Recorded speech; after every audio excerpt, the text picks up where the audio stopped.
What if I told you Moses, that great prophet and liberator of the Israelites, waged a war so dangerous, so otherworldly, that history itself attempted to bury it?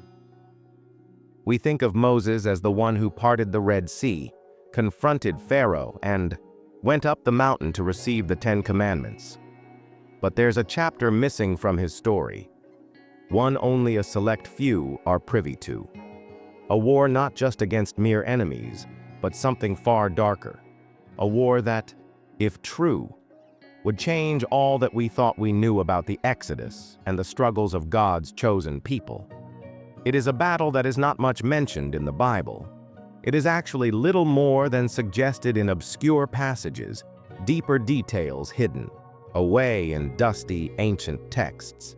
Texts that were once in their day considered holy, but were later deemed apocryphal, or beyond the scripture. An ancient manuscript, the Book of Jasher, mentioned in the Bible itself, gives shocking accounts of Moses conducting Israel against powerful enemies, including beings far from human. These accounts give a portrait of a lost battle, a fight between Moses and the surviving members of a primal tribe that had once ruled the earth. A race so ferocious that fearsome even the formidable Israelites trembled in their sight. But how is this war not in the mainstream history? Why is it seldom cited in this regard, even by scholars? The answer may have to do with the nature of this battle itself. This was not merely a war over territory or influence. It was something greater than that. A war with supernatural significance, a struggle between light and darkness, a conflict that stretched back to the days before the flood. For insight into this suppressed conflict, we need to look beyond the cliché and at the traces scattered in these neglected writings. They recount the story of Moses and the Israelites, tired after fleeing Egypt, entering uncharted territory with its threats they're unaware of. They were not only fighting for their life, they were trampling into the realm of ancient entities, beings whose presence in the world had carved the world's history few ever comprehend. Picture this: the Israelites, freshly liberated from slavery, wandering in the forbidding desert, desperate for food and water. Every day is a test of faith, but beyond the fight for survival, an even graver danger lies ahead. These weren't just bandits or rival tribes lying in wait. These were the descendants of the Nephilim, the children born of a forbidden union between divine beings and human women. These were mighty warriors of huge stature when fighting was an art passed down from the beginning of time. Moses, the man called by God to lead his people into the promised land, was well aware that the transition would not be smooth. He had witnessed the demigods of Egypt challenged and vanquished by Allah, the true God of Israel. But now he was up against something more sinister. The ancient enemy was those who survived the great flood and had now pitched against Moses and his warriors. The stakes of this war were unprecedented. It wasn't only about survival, it was about fate. The promised land wasn't as if there is an empty land for grab, but with all these other people living in it. Powerful nations occupied it, a few of which bore the bloodline of these towering ancients, and they were not about to surrender their strongholds without a fight. But what had been erased from common history was this war. Why does it linger only as an echo in secret writings? So terrifying it couldn't be entrusted to future generations? Was the action so otherworldly that it would be deemed inappropriate for inclusion in Holy Writ?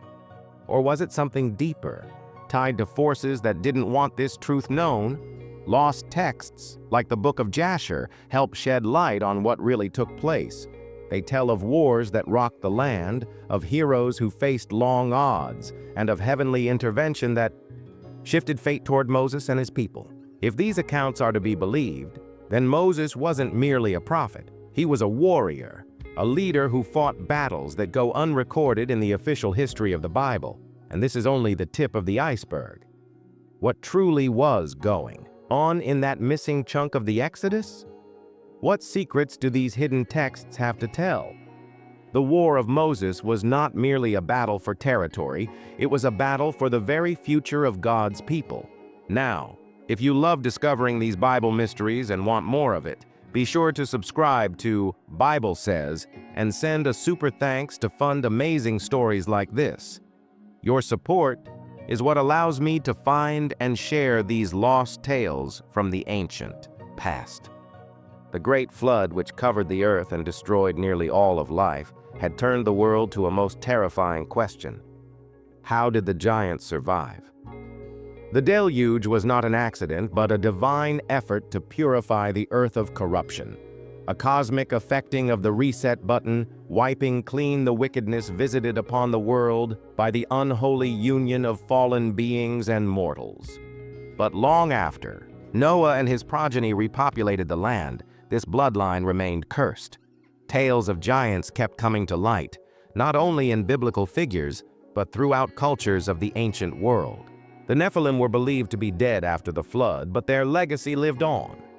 Some believe that these giants returned through a second incursion, a repeat of the dark event where divine beings meddled with humanity again. Others contend that a remnant of their bloodline somehow survived inside Noah's extended family. Either way, by the time the Israelites were wandering toward the Promised Land, the giants were back. They were powerful. Their kingdoms had taken root. Deep in the land, God had promised his people. These aren't just myths, nor are these exaggerations. These are real, living threats standing between Moses and his divine mission. Variety of tribes of giants spread out with their own distinct history, lands, and fearsome reputation. They were among the most well-known of a group called the Rephaim. Their very name means the dead or the spirits, and suggests something unnatural about them. Not only were they huge and powerful warriors, they were thought to have knowledge that regular humans, specifically the civilization from which they came, shouldn't have had, knowledge passed down from a time before the flood. They lived in walled cities and made the whole land to fear them and to obey them. Even the most valiant of warriors paused before confronting them. Then there were the Anakim, a race so terrifying that when the Israelite spies scouted the land of Canaan, they came home quaking and reported that they had seen men who were as grasshoppers by comparison. These giants were direct descendants of Anak, a legendary leader of their kind, and ruled over vast territories, with the main city being Hebron, which would later become relevant to Israelite history. At a time when man had long forgotten evil, their names still sank below the dark seas created when a man with a black heart fought with ferocious and heavenly might. As some horrid group, the Zamzummim were revered for their strange and almost supernatural powers. Their name even implies that they murmur or whisper, perhaps a nod towards the dark knowledge they conveyed. Tales as old as time say they possessed more than just bronze secrets of war, ancient curses, and forbidden rituals that made them more than mere mercenaries. As a result, the descendants of Lot, called the Moabites, came out to meet Israel in battle at the Adonim, and they did not have to be killed, for it was God who sent them out from their land with little effort. The Emim were feared across the region, too. Their name translated as the Terrors, and for good reason. They took possession of the lands east of the Jordan and were so feared that few had the audacity to defy them. According to some records, they were among the first of the giants to ascend after the flood and cemented their hold on vital areas long before the Israelites were able to come near. These were not simply gigantic men with superhuman strength. What made them really dangerous was the knowledge they possessed, an inheritance from the dark history of the world. They knew things ordinary humans had lost the ability to know. Some claim they possessed the secrets of forbidden arts, ancient sciences, and destructive powers that had been sunk beneath the waters of the flood and only emerged through them. And so not by virtue of strength do they stand, but for that which is far more than strength, knowledge that can turn the tables, knowledge that makes them not merely enemies of Israel, but enemies of divine order, the very biblical Principles on which so much rests, the principles on which eternal life, I would argue, rests. And Moses and the Israelites were not passing into a land inhabited by mere mortals. They were entering realms where beasts had no plans of relinquishing their rules. The conquest of the Promised Land was not merely a national struggle, but the war between the chosen race of God and the remaining vestiges of a long-cursed progeny who had rebelled against heaven itself. Moses towered ungracefully over the people, with his face worn by years of bondage. Just beyond reach was the Promised Land, a land of milk and honey, the completion of God's covenant. But it was also a land of treacherous foes, unseen perils, and giant barriers. In advance of the conquest, Moses chose 12 men, one man from every tribe, all of whom were leaders among the people, and he sent them to spy out the Canaan. Their task was straightforward: map the land, the settlements, the fortifications, and most importantly, the people who lived there. But these young men were not just travelers who were the first to pass through to God. These young men were handpicked by God for their wisdom, experience, and leadership. They would decide whether Israel was strong enough to lay claim to what had been promised. 40 days did the spies traverse, their feet gingerly crossing the terrain, their tongues tasting the fruits of the rich earth, and their clothing brushed against the grain of the bountiful farms and sturdy cities. They brought back samples of the bounty of the land, a single cluster of grapes so big it had to be borne on a pole between two men. It was undeniable. The land was everything. They'd been told it would be, but then they saw them. The descendants of Anak, giants unlike anything they'd ever seen before, and when they beheld the Anakim, they changed in their own eyes. And these weren't just tall men, these were giant creatures that stood not only taller than the trolls but taller than men could ever reach, their very presence making the spies fearful. Others were nearly twice as tall as a normal man, thick with muscle, and moved with calculated force. They weren't just large, they were massive, towering men, with the power and arrogance to match, like men who'd ruled these lands for centuries unchallenged. They observed the giants up close and watched the cities that grew in their wake, cities with high walls and treacherous alleys. The warriors of Israel may be trained, even tempered from years of battle, but there would be nothing more than ants before them. The turn of events came with a shiver of cold dread through the spies' veins. These were the Nephilim, those who were cursed yet survived the flood, the last remnants of a race that challenged the natural order. Simply saying their name gave rise to old fears, stories passed down through the bloodlines of their raw might, unnatural powers, and terrifying authority. The spies knew they were closing in on their mission. They had the intelligence they needed. But when they came back to the Israelite camp, something was different. Fear ate at them like a sickness. And as they readied themselves to report to Moses and the people, their voices quavered. "It is true, the land is flowing with milk and honey," they started, demonstrating with the enormous grapes they had returned with. "But the people there, they are powerful. The cities are expansive and heavily fortified, and we saw there the offspring of the giants." A hush swept across the camp. Just hearing the name of Anak made any Israelite shudder. Then came the final blow, the words that would write the epitaph for a whole generation. "We saw the Nephilim there. We looked like grasshoppers to ourselves, and we looked the same to them." The camp erupted into chaos. Shouts of fear, disbelief cut the night, as men and women 5'4" as 5'6", yelling about one another, boomed their bodies as if they roll on each other, whispering of their doom echoed. But these had poisoned their faith, and they had began to think that they themselves could never take possession of the land which God had promised to their father Abraham. The fear of facing the giants froze their blood. They had witnessed God splitting the Red Sea in two. They had feasted on manna from the heavens, but now confronting these monstrous beings, all of that felt so far away, so unimportant. But was this true? Were the spies truly like grasshoppers before the giants, or had fear clouded their vision? And when the two of the 12 spies, Caleb and Joshua, spoke up with clarity in their voices, fire in their eyes, they had walked the same giants, the same cities, but they would not yield to nihilism. "The land is very good," Caleb protested.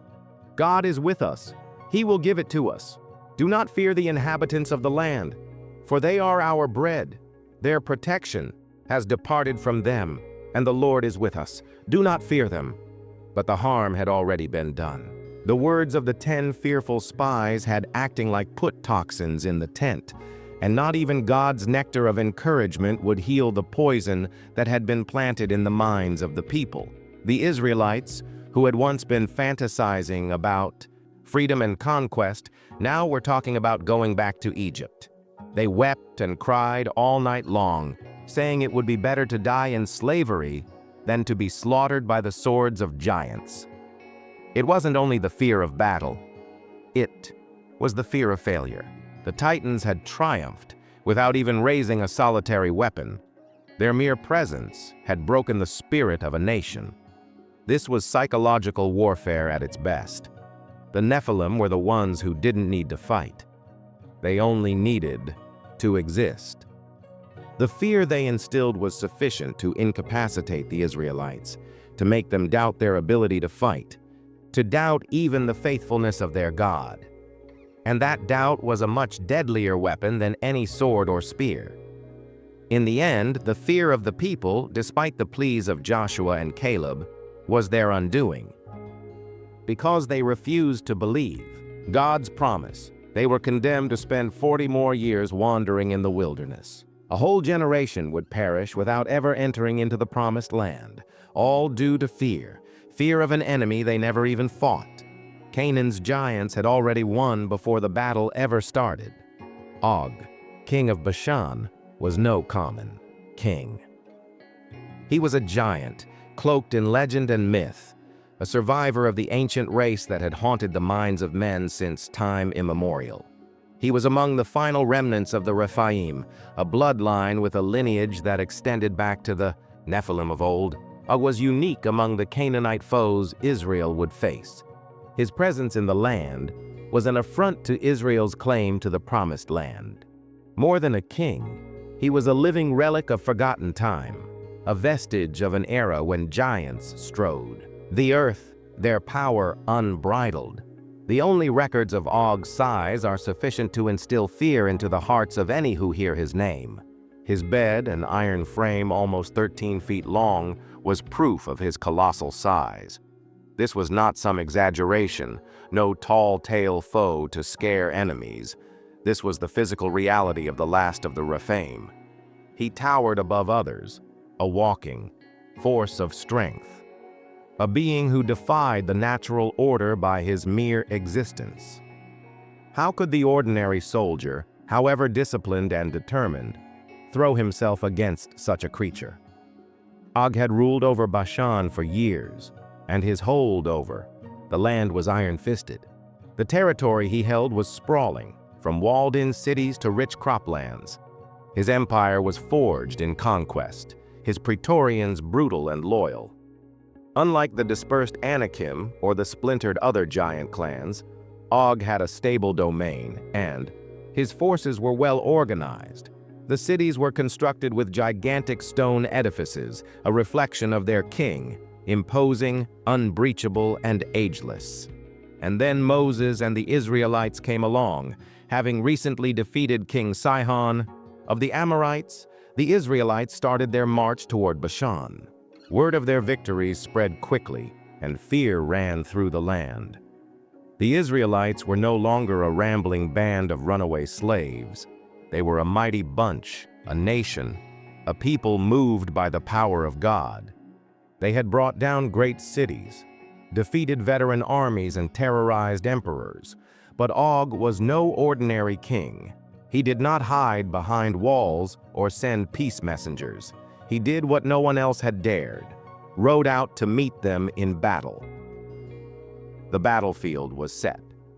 Bashan's Gargantuan walls reared up behind Og's multitudes as he threw the army forward, a monstrous presence on the field.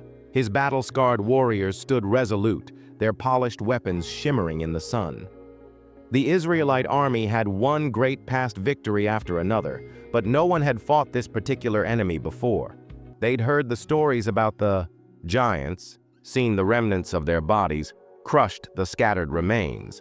But this was different. This was a showdown with a living legend. As the battle commenced, the ground shook beneath the charge of Og's armies. There was an element to these warriors that felt almost supernatural as they battled with unparalleled ferocity. It was simply their size and strength that rendered them unstoppable. Og himself was a destroying thing, his weapon mowing down the Israelite soldiers like a scythe gores through grain.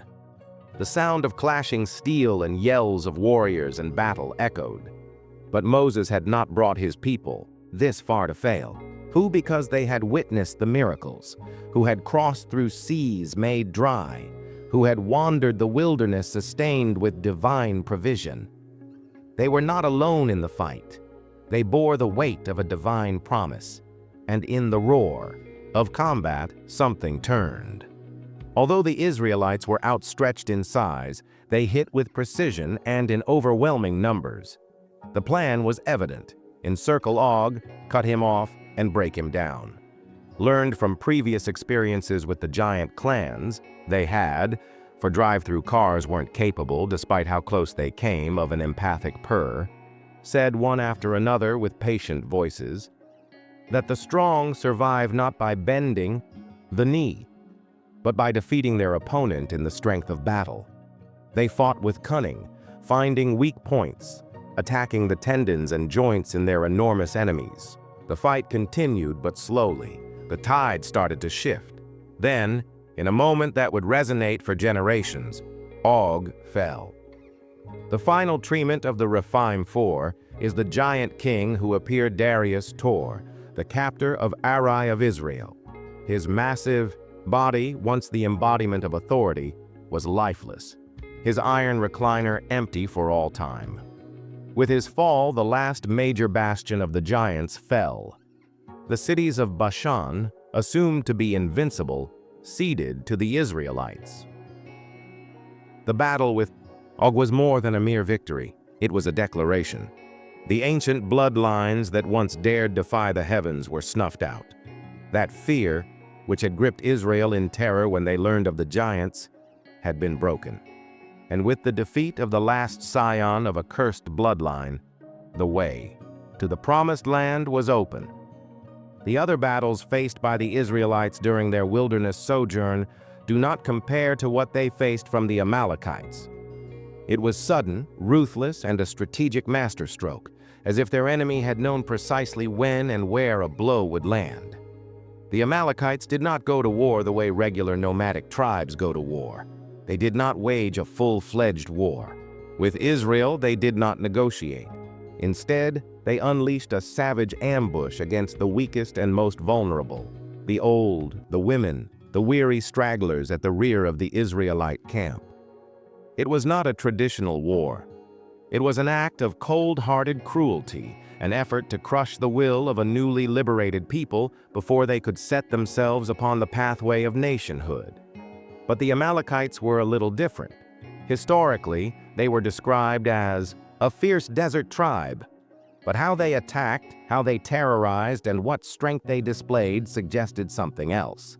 They were not just any warriors. Many of them were strangely strong, towering, and savage in their fighting of unnatural power beyond the best of normal soldiers. Was it possible that the Amalekites were not simply a nomadic tribe? Were they possibly allied with, or even related to, the surviving Nephilim bloodlines that were descended from the giants of the flood, such as the Rephaim, the Anakim, or other Nephilim bloodlines? Some ancient traditions even state that they were blood-infused giants. Amalekites were infused with blood of the giants. Their supernatural resilience, their unremitting hatred for the state of Israel, their ability to instill fear in battle-hardened fighters suggested an otherworldly strength. If this were true, then Israel was not merely battling a hostile tribe in the desert. They faced an ancient foe, a vestige of the tainted bloodline that had challenged the divine plan for generations. The conflict itself would be unique not only in its fierceness, but also in the bizarre divine intervention it would experience addressing its resolution. Moses, to the leader of Israel, did not pick up a sword and advance his peoples into combat. Instead, he climbed a nearby hill with Aaron and Hur, and raised his hands to the heavens. What followed made no sense at all. As long as Moses held up his hands, the Israelites advanced and defeated the Amalekites. But whenever his hands drooped and started to fall, the enemy surged back with redoubled strength. As though this battle wasn't just wrestled with swords and spears, but with something bigger, something not visible. Were Moses' hands raised simply a symbol of leadership, or was it something much more profound? In the ancient world, hands in the air were often seen as a way to invoke divine power, an expression of invoking heaven to assist with earthly concerns. But here, it felt like Moses was channeling, caught between heaven and earth, and holding back a force that threatened to consume his people. This was not merely a physical war, this was a spiritual war. The struggle transcended what the eye could see, and it wasn't just Israel versus Amalek, it was a battle of dominions, a contest between divine favor and primordial rebelliousness. No other nation would have been able to wage war like the Amalekites, without the fear of God in his jurisdiction.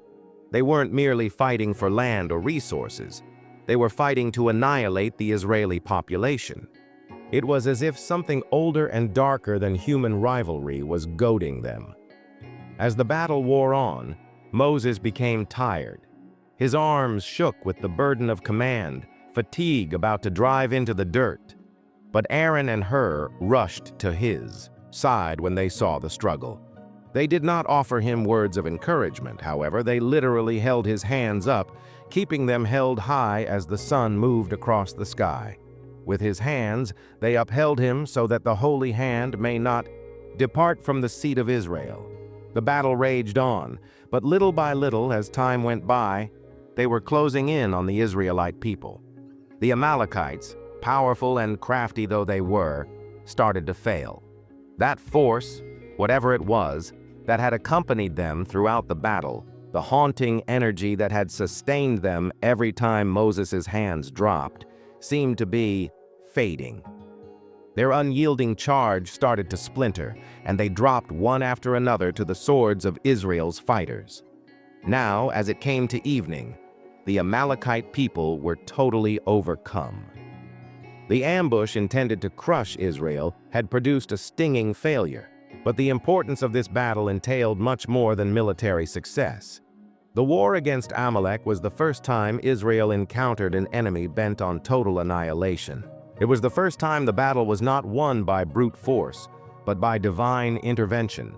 It was a warning, a foreshadowing of the spiritual war that would rage on long after the physical battles were completed. But that was not the end of the Amalek story. Unlike other vanquished foes, the curse of Amalek has not withered in time. Heaven's warning was clear. This enemy would resurrect. The fight in the wilds was just the start of a primal war that would rage over generations. Moses had led the Israelites through myriad tribulations, battling Pharaoh, crossing the Red Sea, receiving laws from God, leading a recalcitrant people through the wilderness. He had faced armies, interceded to God on behalf of his people when they angered him, and worked miracles beyond human understanding. And yet, when Israel finally prepared to enter the promised land, Moses himself was prohibited from stepping into Canaan. It was a decision almost cruel in its implication. A leader who had done so much, who had suffered so much, who had brought his people so close, only to be halted just short of his destination. The best-known reason provided in the Torah is that Moses failed to follow God's orders at the waters of Meribah. When the Israelites, once again complaining of thirst, asked for water, God told Moses to speak to the rock, and it would give water. But instead, in anger, Moses hit the rock with his staff, as he had years earlier. The water flowed, but God's answer was immediate and harsh. Since Moses had not sanctified God in front of the people, he was to be denied entry to the promised land. But was this single act really enough to deserve such a harsh punishment? After everything Moses had done, could one slip up, undo all he had accomplished? Or was it something more subtle that harbored deeper mysteries, veiled in the shadow of all historical events and the shroud of millennia? Ancient Jewish texts, such as the Dead Sea Scrolls and Midrashic writings, allude to mysteries of Moses's last days. Some say his exclusion from Canaan was a necessity and not merely a punishment. The promised land of Canaan was more than just land for Israel, it was a stage for spiritual and supernatural warfare. Giants roamed some lands. Fortified cities were bastions of old corruption, and whispers of unholy knowledge still clung to the air. Is it possible that Moses, having battled long and hard on issues no one could see, was not being denied entrance to Canaan for anything the Torah literally says? One such theory is that Moses' role was never to be a conqueror. He was a liberator, a lawgiver, a prophet. It was his God-given mission to take Israel from Egypt, to form them into a people under the law of God, and also to prepare them for what was before them. But conquering Canaan demanded a different sort of leader. Joshua, who was accustomed to warfare, was appointed captain of the host of Israel. Moses had conjured divine power to split seas and rain down plagues, but Joshua was tasked with wielding the sword. If Moses himself had entered into the land, would the Israelites have turned to him rather than stepping into their own destiny? Another viewpoint is explored in ancient Jewish traditions, which offer the interpretation that Moses' relationship with the source of light, of God, was too great for him to cross into a land in which war and death would shape the coming years. Canaan would not be a land of peace yet. It would be a land that required purification. Moses, whose face shone with divine light after talking to God, had attained a spiritual exaltation that precluded the test before him. The Dead Sea Scrolls also contain indications that Moses' fate was meant for another plan altogether. Certain texts refer to hidden knowledge that was transmitted to him, wisdom meant to transcend our earthly existence. His death, of course, was mysterious. Unlike any other biblical figure, he was buried in an unspecified location, and no one was present as he perished. Later traditions even imply that his body was not left behind at all, that he was taken like Enoch or Elijah. But the most puzzling detail comes from an obscure passage in the book of Jude in the New Testament that refers to a bizarre episode in which the archangel Michael has a disagreement with Satan over the body of Moses. What could this mean? Why would such an effort occur? Might it be Moses was not simply an Israelite leader, but a man of cosmic consequence in a battle set before the foundations of the earth? This mystery about Moses' exclusion from Canaan begs more questions than it answers. What remains obvious is that his life ended not in failure but in fulfillment. He beheld the land from a distance, standing on Mount Nebo, looking out upon the land for which he had led his people all his life. And then he was taken, unlike other man. Instead of a death, his story became a mystery, one that, too, this day incites questions, marvel, and speculation. Texts from ancient times indicate the giants left with Noah were hybrid monstrosities, but also possessed hidden wisdom that was not meant to be shared with human beings. This information, now called forbidden wisdom, was associated with the world before the flood, when divine beings had walked with man and given away secrets that changed the history of mankind. These same giants, specifically the Nephilim, Rephaim, and Anakim, were heirs to an occult legacy which made them super soldiers. Do not be deceived. These are not the offspring of fallen angels. They were full-on occultists, hence the reason they were hired to slay for Satan. They were sorcerers, mystics, holders of ancient secrets. This esoteric knowledge it spoke of was not simply better arms or better engineering. It was something deeper still, something that transcended existence and reached into the very fabric of the universe. Some people do say that the Nephilim and their offspring knew how to manipulate the forces of nature in ways that humans could not even comprehend. They had knowledge of astrology, alchemy, and dark rituals that let them manipulate the physical world around them. Through their control of lands, their influence reached far beyond them. Some believe the magicians of Egypt who battled Moses were somehow linked to this forbidden bloodline, carrying vestiges of the very lost knowledge. When Moses appeared, before Pharaoh demanding Israel be freed, it was not a mere political power he was dealing with. It was an occult empire of the highest order. These Egyptian magicians were no ordinary illusionists. They could transform staffs into snakes, turn water into blood, and conjure plagues. Their might was no mere trick. It was real. But how? From where did they draw their power? According to a few ancient sources, their skills were passed down from the pre-flood knowledge and the Nephilim held long after the flood. When Moses threw out his staff before Pharaoh and it became a serpent, so did the magicians. It was a struggle not only of miracles, but also of secret wisdom. Two forces transgressing in order to deliver, each with transcendent know-how, yet one opposed to the will of God. But Moses' staff swallowed up their serpents, a sign of something yet deeper, a victory of divine authority over perverted power. This was not merely a showing of superior strength. It was a spiritual battle, fought long before Moses ever walked into Pharaoh's court.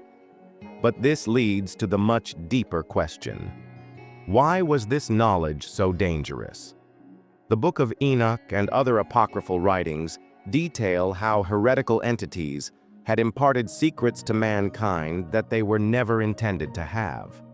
These ranged from the knowledge of war and metallurgy to sorcery and forbidden arts that blurred the boundaries of the natural and the supernatural.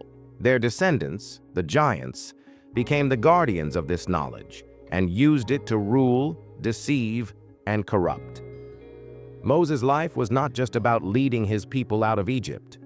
The character was on a mission to confront the hidden war that has been waged for centuries in this world and to dismantle it entirely.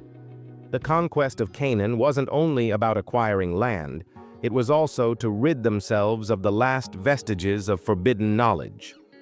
The tribes of giants who continued to inhabit the land were not merely obstacles to Israel's inheritance.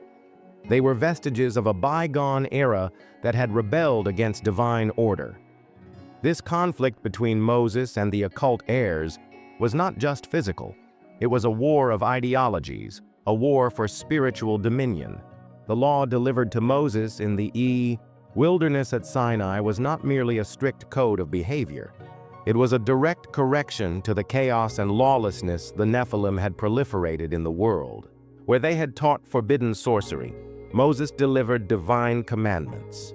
Where they had developed cities dedicated to defeated gods, Israel was to construct a land dedicated to the one true God. This war continued even after Moses' death. In the conquest of the land, we see the Israelites met with giants, warriors who were not necessarily only very strong, they appeared to be superhuman. Their presence alone bore witness to the ongoing legacy of pre-flood depravity.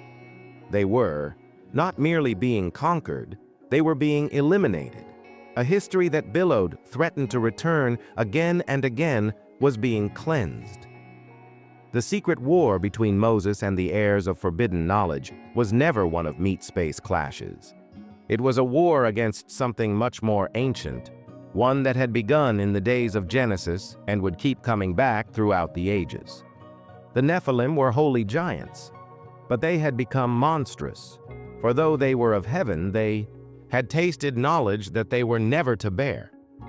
Moses, with godlike power, was the buffer between that information and the future of his people.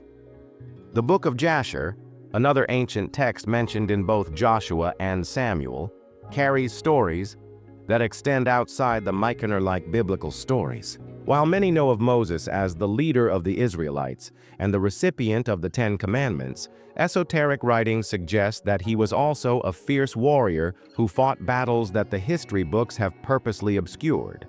These were not simply conflicts that occurred with human armies, but rather they were with creatures of incredible power and of supernatural origin. If these lost records are to be believed, then Moses wasn't just battling for the liberation of his people. He was involved in a cosmic battle against powers that resisted divine order itself. However, one of the more interesting elements of these missing records is their mention of Moses' meetings with giants. Descendants of a cursed bloodline that lived on after the flood, the giants were as much physically powerful as they were carriers of forbidden knowledge. The lost texts tell of their dominance over vital realms, their alliances with heathen kings, and their command of dark secrets that made them dangerous opponents. So Moses' wars were not only territorial or religious. They were also about neutralizing a threat that could pervert the world all over again. The Dead Sea Scrolls, found in the caves at Qumran in the mid-20th century, add another layer to this mystery. These ancient variants of familiar stories, in the canon, hundreds of years and more than one island or province away, offer tantalizing snippets of scriptures that explore deeply familiar tales and add details that aren't in the tellings we know. Some of these fragments indicate that the battles Moses waged were not merely against material opponents, but were waged against spiritual powers that predated human history. But if such records were preserved by an ancient sect, why did those records fail to make it into mainstream scripture? Why were these stories omitted, stored away in cupboards for centuries? One possible explanation is that throughout history, religious institutions sought to regulate what became sacred history. If Moses' battles were with forces beyond mere humanity, if he in fact had fought beings who used supernatural might, then the ramifications are staggering. Such a war would transform the whole narrative of the Bible itself, from a story of faith and redemption to an epic clash of divine powers and an ancient, perennial menace. The Vatican, long suspected of protecting lost books and secret manuscripts, is often at the heart of such theories. Some scholars think that buried in its sprawling archives are accounts of Moses' secret battles, texts that offer more evidence of giants, forbidden knowledge, and supernatural warfare. If such documents confirm these prehistoric wars, then why has nobody seen them? Why were we kept in the dark about a struggle that may have forged human history in ways we can only guess? One potential explanation is that these exposés undermine the formation of faith as it has traditionally been constructed. They add aspects that confuse mythology and reality, making believers challenge their teachings. If Moses was not only a prophet but also a fighter who fought forces beyond human comprehension, then his place in history is entirely different, may even not be something many institutions want people asking. The other reason why that knowledge could be suppressed is because of that knowledge itself. What if there were remnants of the Great War fought between divine forces and corrupted entities? What if we purposely made it so no one knew they were even out there, so that no one would try to seek these ancient forces? The general reason is believed to be that knowledge of the Nephilim, the Watchers, and various other powerful beings was buried not in order to shield religious doctrine, but instead to protect mankind from discovering dangerous truths. Removing these texts from ordinary Christian teaching may have been an attempt to present a simpler, more sanitized version of history, one the masses could easily understand and interpret. But for those wanting to comprehend the breadth of what Moses was up against, these missing scrolls provide inklings of a reality that was never intended to be erased. The fights Moses fought were not only against Pharaoh or against the kings of Canaan. It was a story of an ancient war, waged over the course of generations, a story that had begun before the flood and one that contained secrets yet to come. What's most troubling about these missing texts is the concept that Moses had inside, information that was never committed to papyrus in the form we have today of the Bible.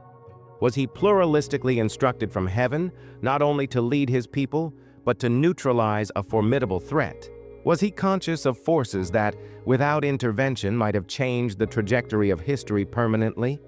If the forgotten records of Moses' secret battles were ever to be revealed, would humanity be able to face the truth? And perhaps, most importantly, what else has been hidden that could change what we think we know about everything? Throughout ancient civilizations, there are stories of giants, typically described as powerful beings who walked the earth alongside humans. The Babylonians, Egyptians, and Greeks all wrote about these beings of massive stature, and each attributed different origins and gifts to them. The artifacts also indicate a worldwide phenomenon of giants passed down through generations of collective global memory from these ancient texts, carvings, and myths. The question is, were these just stories, or does this allude to a reality lost to time? The Anunnaki, also called Anunnaki or Anunnaku, are deities in ancient Mesopotamian mythology, particularly Babylonian, usually understood in the original texts to be powerful and wise gods. It is possible they were not simply gods but a race of nearly giants, playing a major role in establishing early civilization. One of the oldest written stories in human history is the Epic of Gilgamesh, a tale of a great king, Gilgamesh, who was said to be 2/3 god and 1/3 man, and who was unmatched in strength and stature. His partner, Enkidu, likewise, was as portrayed as an untamed, muscular government who appeared to have supernatural powers. These figures, the researchers have speculated, may be the remnants of a lost race.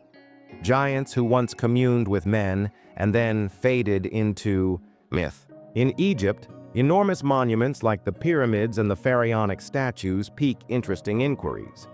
Ancient Egyptians depicted their rulers as giants, much larger than their subjects, sparking a theory that the royal bloodline had some connection to a race of giants. There are also texts describing battles between gods and great challengers, some of whom were said to be monstrous in scale. These were not simply symbols of power, but vessels containing the memory of those who once commanded the firmament. From the Titans to the Gigantes, Greek mythology is replete with tales of giants who rose up against the Olympian gods. They were usually said to be great in size and strength, but also possessed this dinosaur-brained intelligence and the power of some having a snake-like anatomy. One of these narratives tells of the Titanomachy, the great war between the gods and the Titans. The gods are depicted as atop the highest peaks, while the Titans are ultimately cast down and imprisoned. And other mythos feature the same ideas of an older giant race of beings that were ultimately defeated and destroyed or forced into hiding. One of the biggest enigmas of these ancient giants is its disappearance over time. If so, then where? Did they all go? Others believe them annihilated by divine intervention, say the biblical flood, which is said to have purged the earth of the Nephilim. Others argue they were hunted to extinction by humans as civilizations grew and technology advanced. Others argue that they simply faded into the mists of myth and legend, their bloodlines mingling with the rest of us over generations, mere shadows of the once regal people left in the wakes of the world's cultures. Sometimes archaeological discoveries stoke the speculation. However, skeletons collected from different locations around the globe provide long-ranging evidence for giants as an ancient race. Though mainstream scholarship will often dismiss such finds as misidentified fossils or modern hoaxes, one has to ask, why in the world would so many cultures describe giants if they didn't actually exist? These legends share common threads across continents, indicating a possible origin in true historical events that were later woven into myth. In South America, Viracocha people legends about tall, powerful beings that came before the Inca civilization. North American indigenous tribes had oral traditions of giant creatures that once lived in their land, some of which were said to be cannibalistic and went to war against native tribes. The Cherokee, Comanche, and Choctaw all offer stories of a race of red-haired giants who were ultimately defeated and made extinct. These narratives have painful similarities to the biblical Nephilim, leading us to speculate whether they all derive from the same ancient source. Some historians argue that the historical silencing of these accounts may not have been accidental. If giants were real and widely acknowledged in earlier history, how come modern historians consider them nothing more than myths?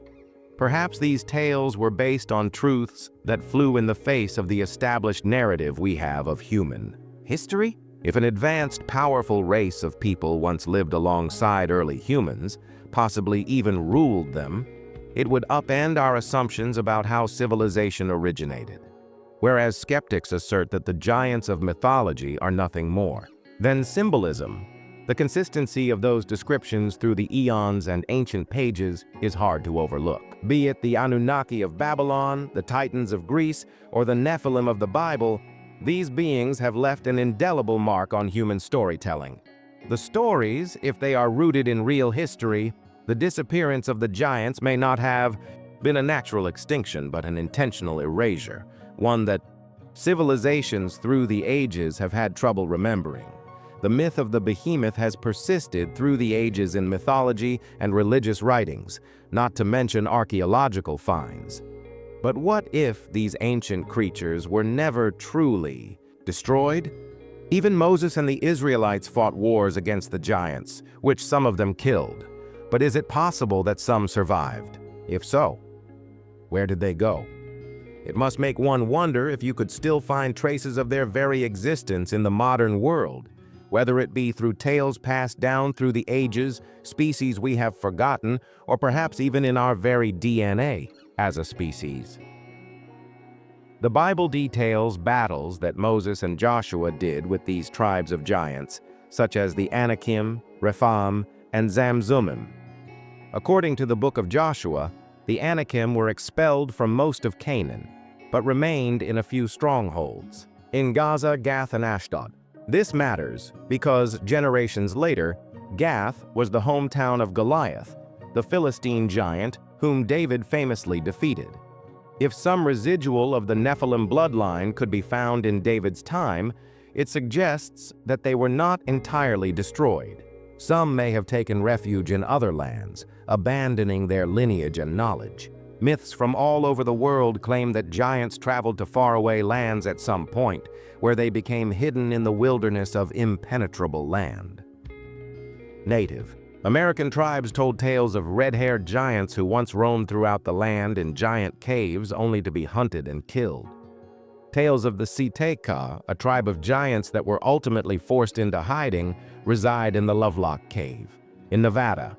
South American myths tell of giants of Viracocha, enigmatic beings who came before the Inca Empire. If Moses' campaigns were a tip of the iceberg in a larger global war against these creatures, would some have fled to these distant lands?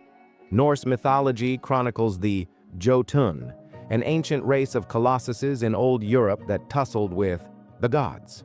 In Irish folklore, it's said that a race of giants called the Fomorians ruled the land until they were overthrown. Even among the legends of Asian cultures, there are stories of giants due to the purported existence of giant emperors and giants who ruled or fought outsized warriors. The commonality of these types of tales indicates that giants may not have been confined solely to the Middle East, but could have been a worldwide phenomenon. Some researchers theorize that hints of the ancient titans still exist, not in isolated, towering individuals, but in the genetics that underpin the very microcosm of humanity. Such theories continue to circulate, with elongated skulls being discovered in both Peru and Egypt, leading them to propose the idea of an ancient race with different, likely non-human origins. Although traditional scientists attribute these skulls to the custom of artificial cranial deformation, a few studies indicate that some skulls possess structural differences which cannot be explained alone by head binding.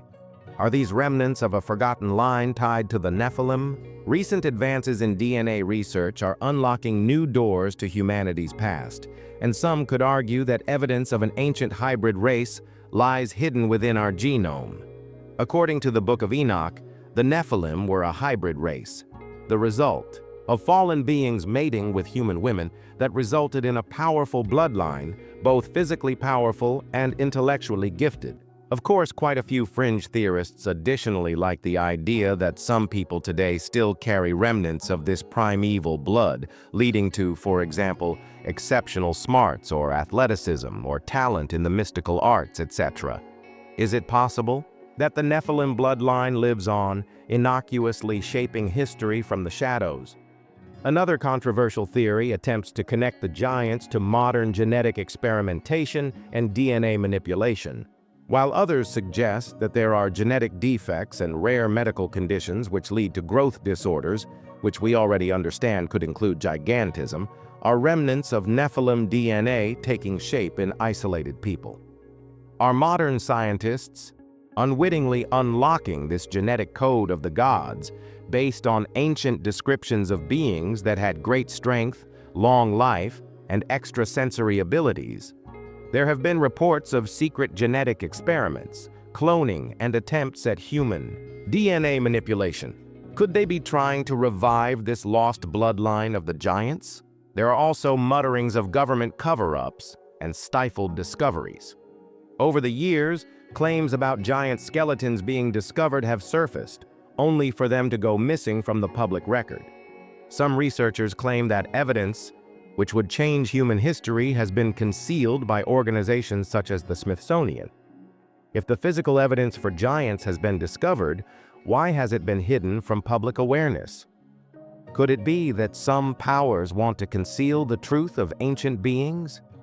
Some think giants could still exist in remote, landlocked parts of the world. Stories of huge human-like creatures abound in far-flung corners of the world, from the Bigfoot lore of North America to the Yeti of the Himalayas. Are these cryptids the last of an ancient race that has eluded total extinction? Reports of massive entities with superhuman might and intellect continue to emerge, adding to the theory that at least some of the prehistoric titans never really went extinct. The thought of carrying giants among us may sound like little more than theory, but history is riddled with holes, absent records, and unaccountable events. It may be mystifying that this is even a slip of the tongue, because in reality, the saga of the giants is far, far from over, whether it's via secret bloodlines, buried knowledge, or secret esoteric wisdom that has passed hands through the ages. Given that Moses battled these creatures to cleanse the world of them, but their legacy still exists, perhaps the war never actually ended. There is a certain amount of knowledge throughout history that has always been hidden, erased, or purposely kept from the population. But why? What if Moses' battle with the giants wasn't simply a physical conflict, but one piece of a larger-than-life spiritual battle that continues today? What if this repressed history is hidden because it is a revelation far deeper than we were supposed to know? It's not just about what happened. It's about why they want us to not get it. Moses wasn't merely a prophet.